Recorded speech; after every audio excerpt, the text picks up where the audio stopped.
For you, the listener, whether you're currently paying HOA dues, maybe you're considering buying into a planned community, or you're just, fascinated by how bureaucratic fine print can trap an everyday person,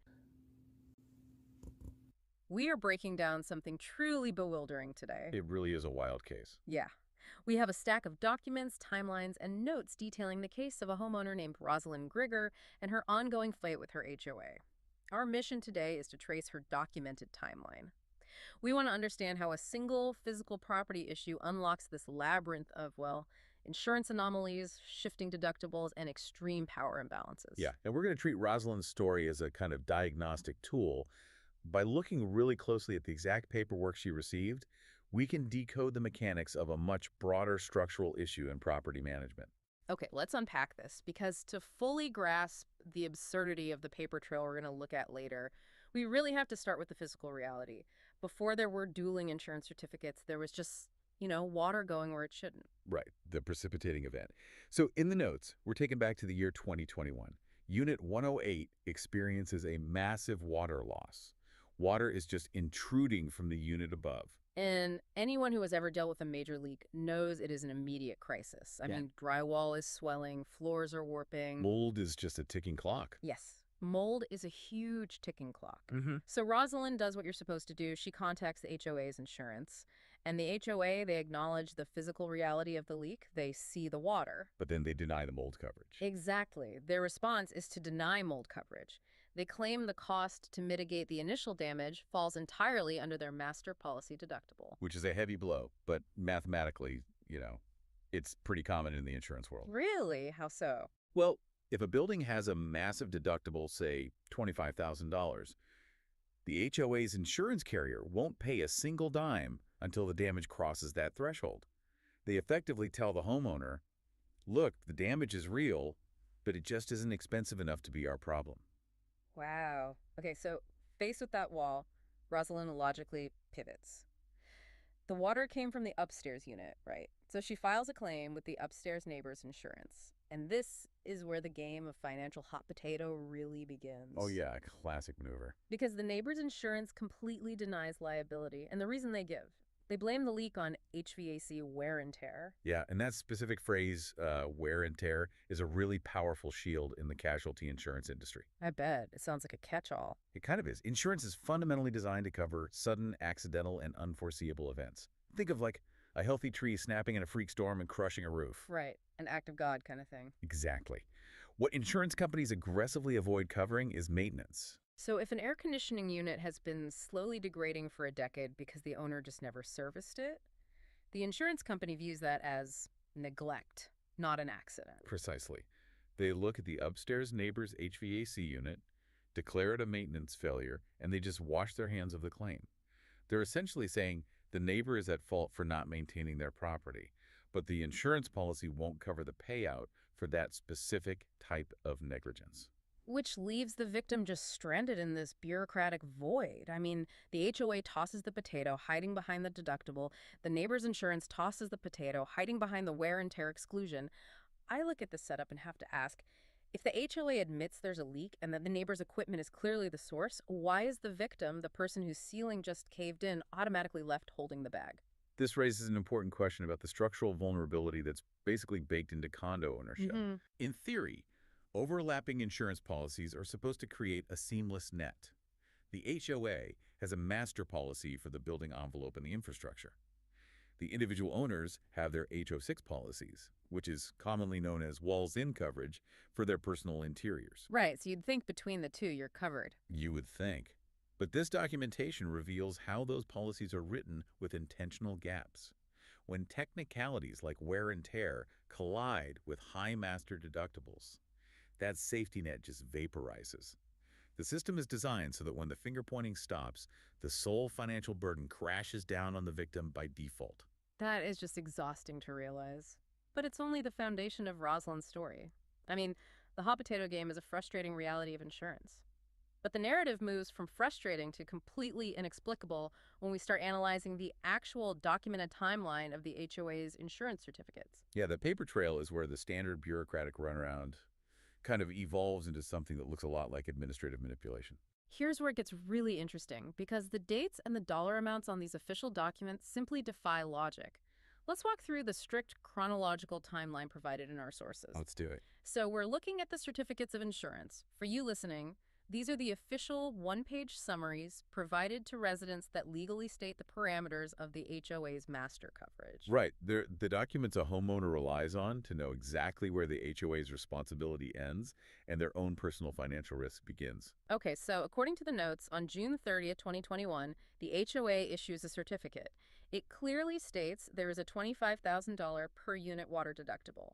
This certificate covers the policy period from July 1st, 2021 through July 1st, 2022. Okay, so a clear baseline of risk is established.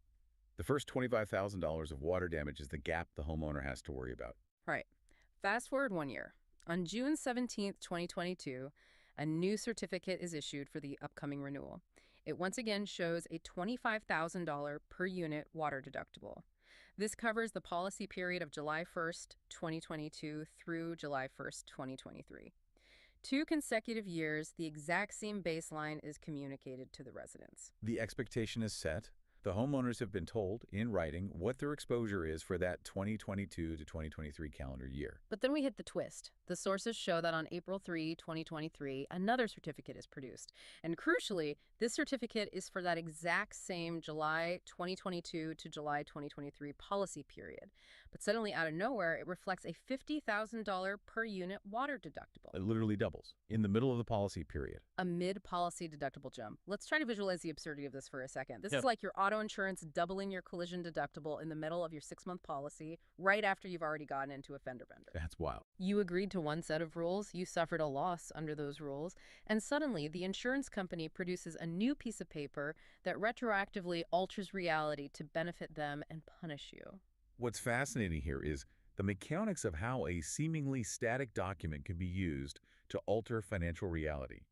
To understand how an April 2023 document can change a July 2022 policy, you really have to look at how these certificates are generated in the first place. Right, they don't just appear out of thin air. Exactly.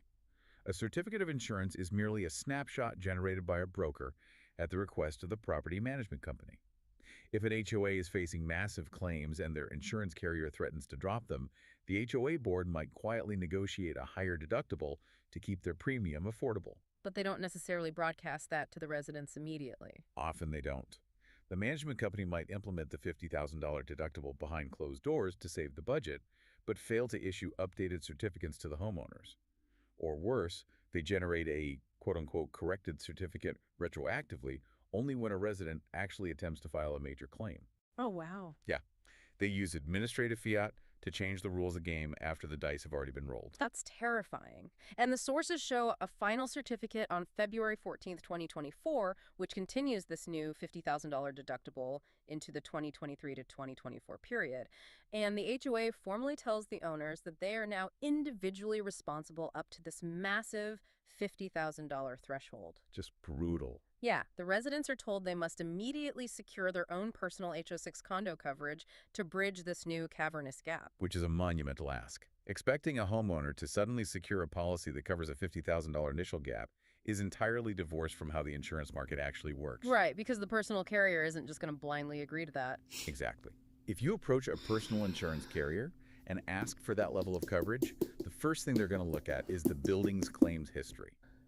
If the building has a known history of severe water leaks, which is likely why the master deductible jumped to $50,000 in the first place, the personal carrier is either going to charge an astronomical, unaffordable premium or deny the homeowner coverage entirely.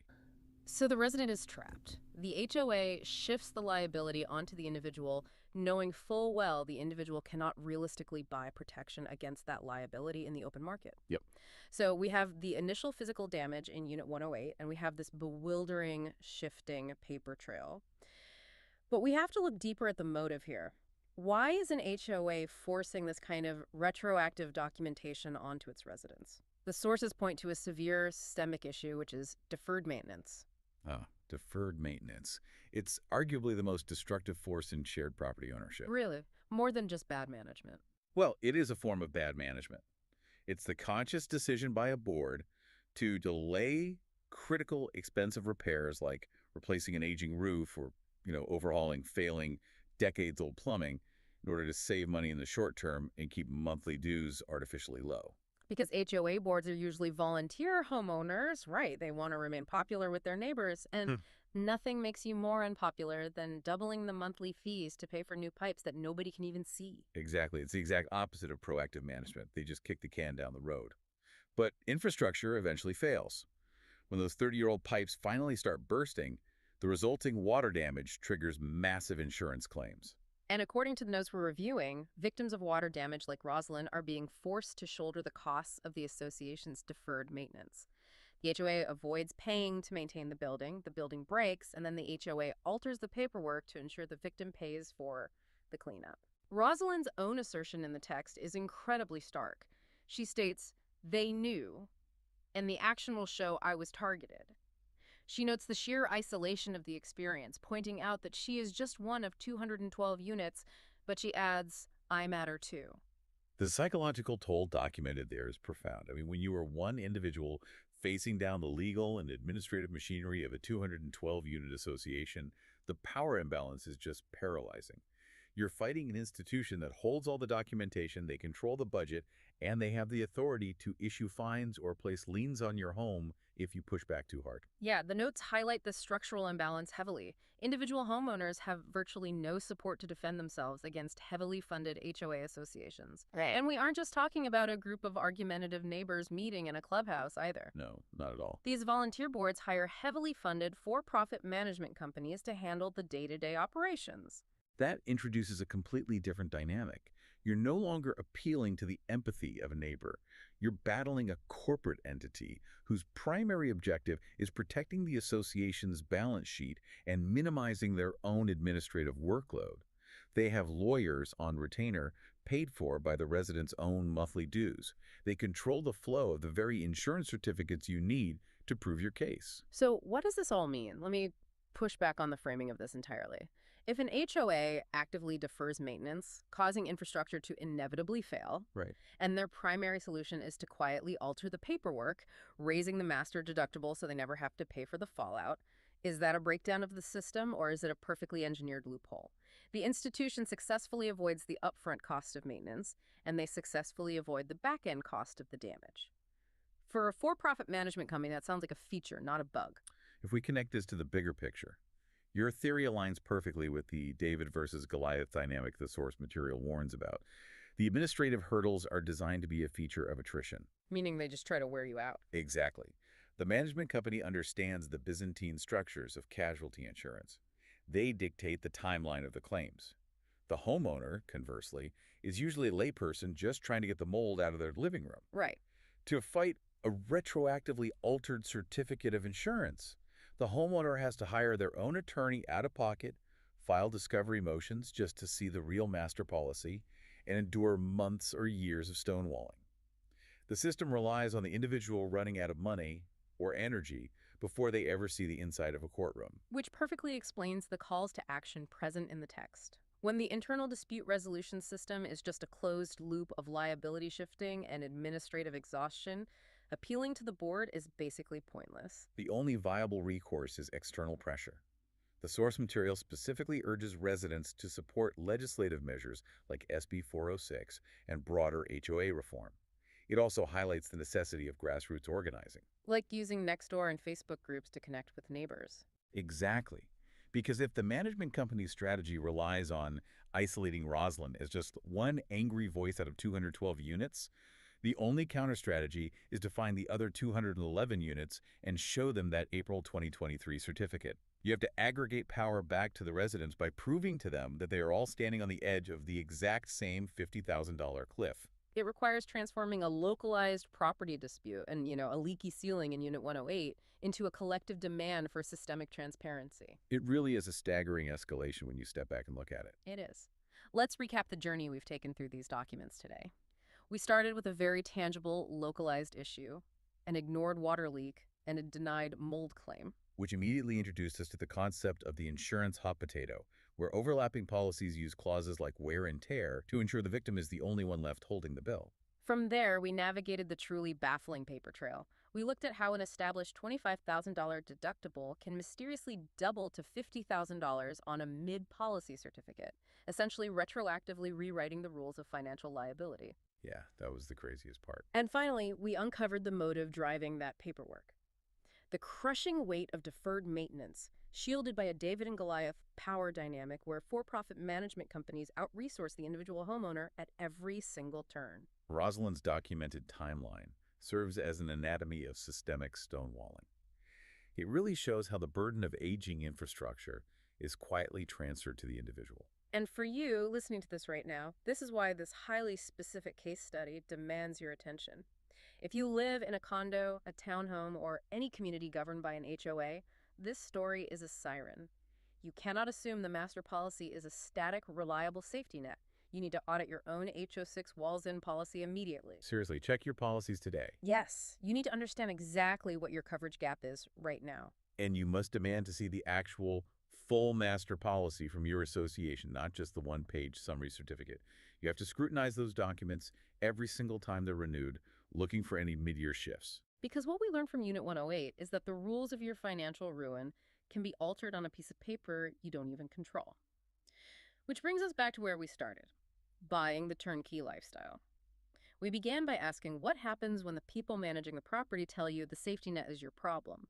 But looking at the way these insurance certificates can be weaponized to cover up years of deferred maintenance, I want to leave you with a different thought to mull over. The fundamental nature of the agreement itself. Exactly. If an HOA board and its management company can quietly alter their documentation to shift the massive financial fallout of their own decay directly onto an individual owner, it begs the question, when you buy a home in an HOA, are you actually buying into a community, or are you just purchasing the privilege of acting as a disposable liability buffer for a corporate management company? That is the multi-thousand-dollar question every resident needs to be asking themselves. It really is. Thank you for joining us on this deep dive into the hidden mechanics of shared wall living. Stay curious, read the fine print, and we'll catch you next time. When you buy into a managed property like a condo, a townhome, or really anything governed by an HOA, you're paying a premium for a very specific illusion. Right, the turnkey lifestyle. Exactly. You're buying the idea of a turnkey lifestyle. You pay your monthly dues, and in exchange, you get to offload the terrifying unpredictability of home ownership. Yeah, someone else mows the lawn, someone else fixes the roof. Right. If the roof leaks or the building's pipes fail, there's supposedly this collective safety net.